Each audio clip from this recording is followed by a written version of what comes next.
আসসালামু আলাইকুম সম্মানিত শিক্ষার্থীবৃন্দ, গেম অফ স্টাডি এর তরফ থেকে আমি আবির স্যার সকলকেই স্বাগতম জানাচ্ছি এসএসসি জেনারেল ম্যাথের চ্যাপ্টার 3 এর ক্লাসে।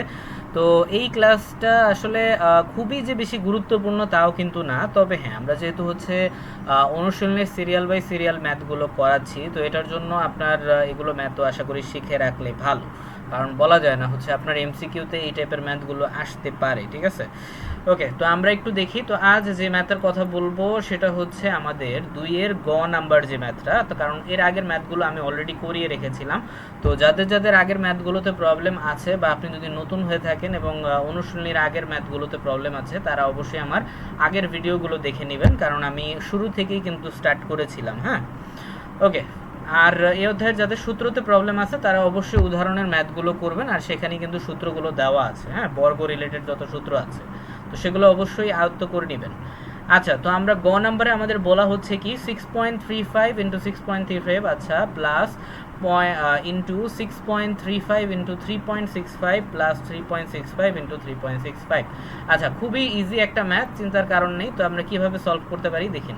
এটা হচ্ছে আমাদের কোয়েশ্চেন, এটা তো তেমন বোঝানো কিছু নাই। এবারে আমরা সমাধানে প্রশ্নটা হচ্ছে অবশ্যই তুলে নিলাম।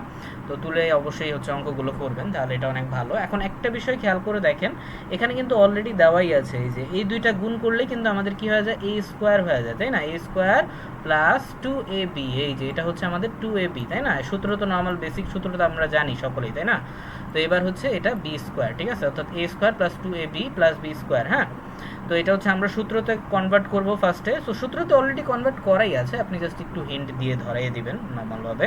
তো এবারে হচ্ছে আমরা এ প্লাস বি হোল স্কোয়ার এটা লিখতে পারি। এখন আমরা হচ্ছে জাস্ট ভিতরের যেহেতু যোগ অবস্থায় আছে, তো আমরা রাশিগুলো যোগ করে দিব। এখন 6.35 প্লাস হচ্ছে 3.65, এই দুটো যোগ করলে 10 আসে। এখন 10 যেহেতু ওই পাশে হোল স্কোয়ার ছিল, তো 10কে স্কোয়ার করলে আসতেছে কত, 100। তো এটাই হচ্ছে আমাদের অ্যান্সার। ওকে, তো খুবই সহজ একটা ম্যাথ ছিল। তো যাদের একটু তারপরও প্রবলেম আছে তারা অবশ্যই হচ্ছে অঙ্কটা আগে তুলে নেবেন। আর এর আগের ম্যাথগুলো কিন্তু অনেক ইম্পর্টেন্ট ছিল, বিশেষ করে এই অঙ্কের হচ্ছে ক খটা অনেক বেশি ইম্পর্টেন্ট। তো এইগুলো অবশ্যই ভালোভাবে বাসায় প্র্যাকটিস করবেন ইনশাল্লাহ, তাহলে আর সমস্যা হবে না। ওকে, তো এই ছিল আজকের ক্লাস। ইনশাল্লাহ পরবর্তী ক্লাসে হচ্ছে আমরা 2 নাম্বারের যে লাস্টের ম্যাথটা আছে অর্থাৎ ঘ নাম্বারটা সলভ করার ট্রাই করব। ওকে, তো সেই ক্লাসের জন্য আমন্ত্রণ রইল। আর এর পরবর্তীতে আমরা এই অধ্যায়ের গুরুত্বপূর্ণ যে ম্যাথগুলো আছে অর্থাৎ 3 থেকে স্টার্ট করে দিব, যেটা আপনাদের সৃজনশীলের জন্য অনেক ইম্পর্টেন্ট। ওকে, তো সেই ক্লাসের জন্য আমন্ত্রণ রইল। ততক্ষণ পর্যন্ত আল্লাহ হাফেজ সবাইকে।